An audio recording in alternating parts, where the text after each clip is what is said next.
دايما بنحتار في وصفات اللحمة، وخصوصا لما نبقى عايزين نغير عن الوصفات التقليدية أو اللحمة المطبوخة في الخضار العادي. النهاردة هنعمل وصفة لحمة سهلة وبسيطة جدا وبكمية لحمة قليلة، من ضمن وصفات اللي هي الحلة الواحدة أو الوصفات بتعمل كلها في طاسة واحدة أو في حلة واحدة، للناس المستعجلين، للأمهات اللي بيروحوا الشغل وعايزين يجوا يعملوا حاجة بسرعة كده للأولاد وفي نفس الوقت عايزين بروتين أو عايزين لحوم، للناس اللي بتشتغل، حتى كمان ممكن تنفع لللانش بوكس، ممكن تنفع لحاجات كتير.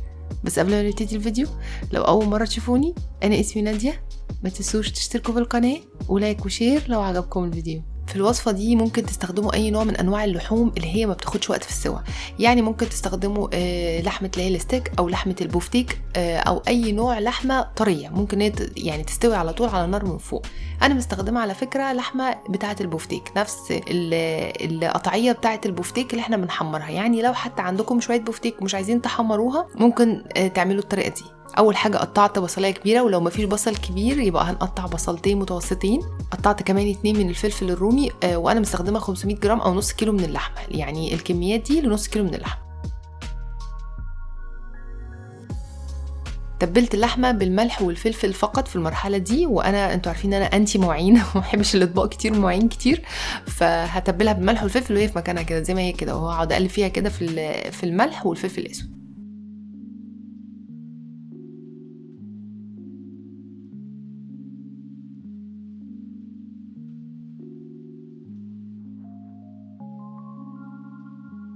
وبعد كده في طاسه على النار حطيت معلقتين من الزيت، وهنحط اللحمه ونشوحها بس تشويح خفيف، يعني مجرد انها تاخد لون من الناحيتين وتاخد الصدمه الاولانيه فقط. انا بعمل كده عشان انا عايزه احافظ على شكلها، مش عايزه اقطعها وبعد كده اشوحها، لا انا عاوزه اديها الاول الشكل بتاعها وتاخد الصدمه الاولانيه وبعد كده نبتدي نقطع فيها.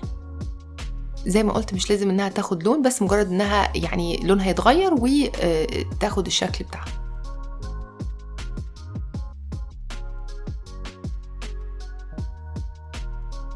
وانس انها تاخد اللون ده كده هنطلعها ونقطعها لشرايح رفيعه.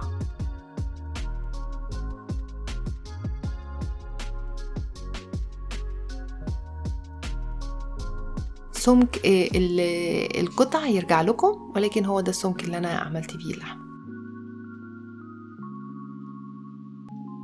طبعا هي لسه ما كملتش سوا، هنرجع تاني نحطها في الطاسه، ننضف الطاسه بس كده بمنديل عشان خاطر ما يبقاش فيها حاجه متحروقه وتيجي في اللحمه او يبقى طعمها مش حلو.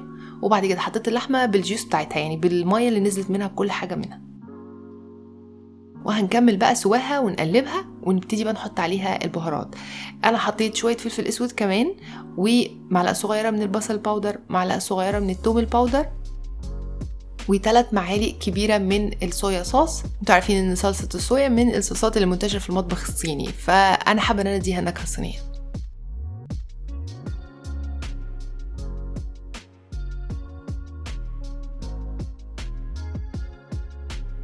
قلبتها وتأكدت انها يعني دخلت في مرحلة السوا بنسبة 80%، وبعد كده حطيت عليها البصل والفلفل اللي انا قطعتهم.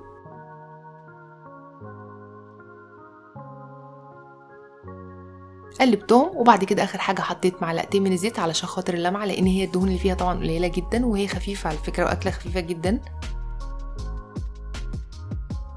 اديت لها تقليبه كمان، وانس ان اللحمه تكون استوت والسوى المناسب ليا والسوى اللي انا احبه، خلاص كده. في ناس بتحبها يعني مستويه كويس، في ناس بتحبها بتشد شويه، بس هي عموما الشرايح اللي هي اللحمه دي بتبقى بتتمضغ على خفيف وبتبقى مستويه والسوى كامل وما بيبقاش فيها حاجه نيه خالص. انا ما بحبش اللحمه تكون فيها اي اجزاء حمراء نهائيا.